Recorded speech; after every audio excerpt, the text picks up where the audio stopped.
Hello, everybody. How's everyone? Really romantic in here, so I hope no one falls asleep when I talk.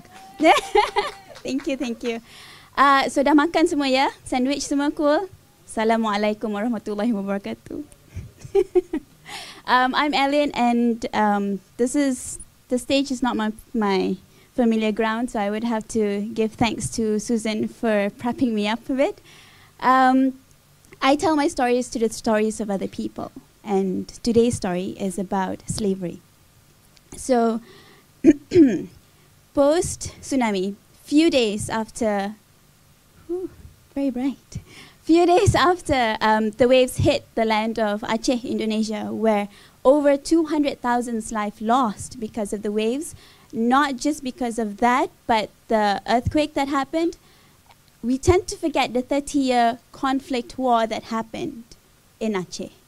And when a few friends of mine and I went over to Aceh in hopes of contributing, whether it is to sampu sampah or to just being able to smile and be able to help anyone who needed help, what we discovered was that there are still hidden activities in Aceh, in the deep of Aceh, where the conflict was still happening. So even though tsunami hit, and in order for international NGOs to come into Aceh, the peace treaty was drawn out in August 2005, there are still Molotovs, there are still shootings, there is still oppression, there is still abuse, violence going on, and that's what some of my friends and I are trying to work together with the locals to facilitate change, facilitate growth. But what we discovered was, just like Adrian had mentioned, we were waiting for us to facilitate leaders of tomorrow in Aceh, when there were a group of women together with their young ones called Bedah Besare. In Aceh, it means Together We Stand, who were creating this movement on the ground. These were former combatants of the separatist movement. What happened was they saw, quite like an afterthought, but they saw the violence that they themselves committed, whether it is, even though they're women, they molested others, they decapitated, they tortured, they abused many of their own village folk, men, women, and children. It was years after that that they realized, hang on, this is not the path we had intended for ourselves or for our children now. The path we wanted or we had when we were young girls were that we'd fall in love, learn a few things at school, get married, and have tons and tons of kids who will make us happy. Because of the mindset that they needed to belong to a movement, or they needed to be able to contribute back to the independence of Aceh, they joined the separatists because they thought this would give them power and control to change the future. What it didn't occur to them was that they were committing a lot of violence to themselves and their peers. So to them, slavery is not being able to break free of their own thoughts. And this is, for me, the greatest lesson I am still learning. So fear, false evidence appearing real, is something that Aceh taught me. This is Pakcik Kumala in Aceh. We were helping him to scout for the bodies of his family members.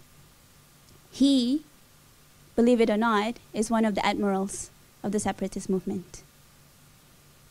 His story is, when he discovered the group of women, Bedah Besare, who wanted to create change, who were former combatants, he stepped in to, one, give away all his money to them, and he's filthy rich, give all his money to them to be able to make those changes across Aceh through other women. But his first condition to them was, please, help me discover the dismembered bodies of my family members, and I will be with you till the end. And therefore, part of my task in Aceh was to evacuate dead bodies in order to facilitate the first wave of change, which is sanitation. And through discovering these bodies, we discovered hundreds of untold stories. These were policemen, kids, women, daughters, sisters to someone who ran away from the waves and tried to walk or run into the arms of some of the separatist movement and the Indonesian military police themselves, because they thought that these two authorities would be able to grant them the security or the safety that they needed from their lives and from natural disasters. This body that we helped to hopefully put to peace is the body of a pregnant woman who was holding a decapitated body of a young one. It's not hers. What we found out was it was a grandson of Pakcik Kumala, the guy you saw earlier. This was the last chapter of his life, and he passed on a few days after that. His legacy is these women, Budo Besari. So these are former combatants, kick-ass women who could operate an F-16 and shoot down a Danish, a Dutch, a French, or anyone else that were to come into their scene and say, this is our land, this is our story, and we want our stories to be able to have stories of our kids in them. We refuse to go away, and we are sorry for the things that we've done, but we're here to make redemption for ourselves and hopefully for the peers who have hurt you. It wasn't an easy story for them, because it's not easy when you've done all this violence and you want to be embraced by your own people after all the stuff that you've done, really. So what they did was they got together and they bought a lot of bicycles, went out to the lands or the villages that they had helped massacre, and they apologized to each and every individual in all of those villages. I went along with them for one of these trips. We got stoned, we got stabbed, and this lady over here, the one on the far right, her backbone was fractured because one of the men whose daughter she helped kill was the head village at that time for one of those villages. And when he saw her, he just went completely amok. He went crazy. He just couldn't remember what he was doing. He just could remember the face of his daughter that was pushed down on the ground by her and stabbed many, many, many times. What she did after she healed from her fractures, she went back for 27 times to apologize to this man. After a few months, years went by, she went back again and she said, I beg you, I crawl to you, I am sorry. I have lost your daughter, you have lost your life because of this, but I am here if you need me. And at that time, that man was so completely distraught because seeing her brought back made him relive those moments time and time again, and he didn't know how to cope. So what he did was, finally, one of his, doesn't have any grandchildren, I don't know what you call it in English, but one of the chuchu of some of his friends, this 9-year-old boy took his hand and placed it on top of the lady's head. Grandpa, forgive her. I do not know your daughter, but I know that you have cried enough, you have suffered enough to be able to have that pain bring healing to others is the greatest gift you could give to your daughter. From a 9-year-old. It was beautiful. Okay, I'm a bit emo. So anyways, moving on to this.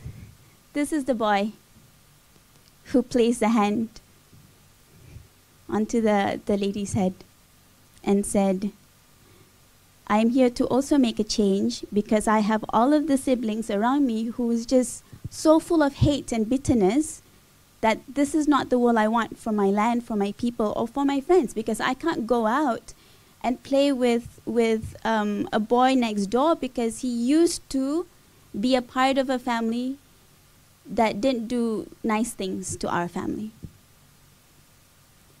There were no friends for them. When we went over a few years later with my brothers and his friends, we did a documentary around this, a photomentary around this family.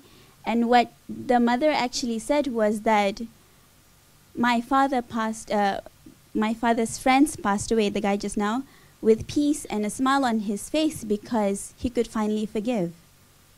And the last words that he said before he passed on was that pain brings healing to the ruins that brings transformation. Another quote that just completely blew my mind. And the group of women continued through their bicycle tours, went around propagating arts as intervention. And this is one of the women that was held up for about 48 days or so because she was believed to be the third wife of an admiral that belonged to one of the separatist movement. She was beaten. She was not fed well. She was malnourished. And when we met her, we asked her what did she want to do. She said, I just want to be able to live and not cry anymore. That's my only ambition. So part of the group came over to us and said, why not, Ellen, have her enter your program and see if bringing her over to Penang to learn an alternative way of generating income, be able to help heal her heart, her soul, her mind, and most importantly, boost her confidence. So that is her standing next to one of her creations. A slightly redesigned version of that will be sold at Harrods in United Kingdom next year. So she's one of our greatest gifts. The group of women Beda Besari also helped this woman right here to get her son, who's a drug addict and quite a troubled youth in the village, to recover from that addiction. It took a really long time because he was prone to violence. He abused his mother many, many times. And